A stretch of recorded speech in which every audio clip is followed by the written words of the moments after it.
So continuing from before, there are a few issues that I should make you aware of during the practical course of this implementation. So first issue is you need to have division into training and test.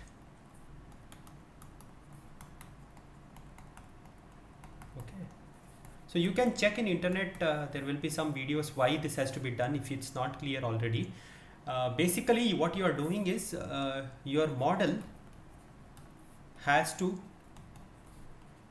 work well when deployed. Okay.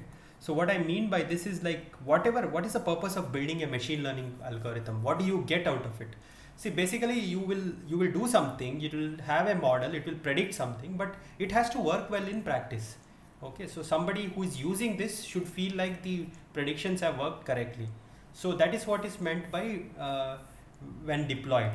Okay, so during the training part, during the time when you're developing the model, you really don't have access to real life, like you cannot deploy it and see. So that's why you're dividing your existing data itself into two parts.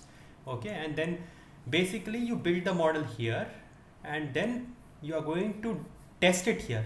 You're going to see how the model does in this and then compare and do all this. So that is the first important practical point. And typically you should use 90-10. So when you learn machine learning algorithm more, you will also see what is called as a this training data is further divided into class validation thing. Yeah. So that anyway is not part here. We don't have to do it in this. So that's part number one. Part number two is I said that the pixels, right? There are 28 cross 28 pixels. Each pixel can take a value from 0 all the way up till 255. So what that does is this is now makes it a multinomial. So your x1 is now a multinomial. So you may not have enough data in each of these values. So it might be better if you instead of looking at 0 to 255, you scale it down to 0 to 4. Bring 255 down to 4 and then using divide it into 4 equal segments, and each segment, this segment goes to 0, this segment goes to 1, and this segment goes to 4. This might make it slightly better. Okay, I want you to experiment with what bin size works best. Even you can even do binary. This is the smallest, the biggest is of course 0 to 255. You see which size works best. Okay, this is this part 2. Part 3 that you will have to worry about is sometimes what happens is some position, this one might always be 0. So this, if you take the image, this might always be 0 for all the images, all the all the labels. But then for the test, there may be a 1 here. Okay. So this is an undesirable situation because now you are seeing a test data where you're asking to predict something where there is a 1 here, but you have always seen 0. Okay. So what we are going to do is, this is going to be a problem. So what you pretend is you do some kind of smoothing. So you pretend as though you have seen for every pixel you have seen at least one of each of these bins. Okay, you pretend that for every pixel, for every label you have seen one of these bins. Otherwise you are going to get divided by 0. You try to do this without taking care of this, then you will understand what I am saying. You try to do debug and try to see why this comes, and then you will know what is the difficulty. So this is part 3. Part 4 is part 4 is interesting. So if you remember, let me just pull that formula from up here. Okay, so let me just pull up this formula.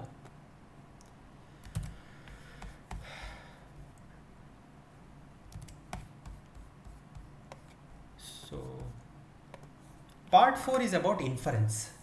Okay, so inference issues. So what you have here is like you are multiplying a bunch of numbers right here and all these entries.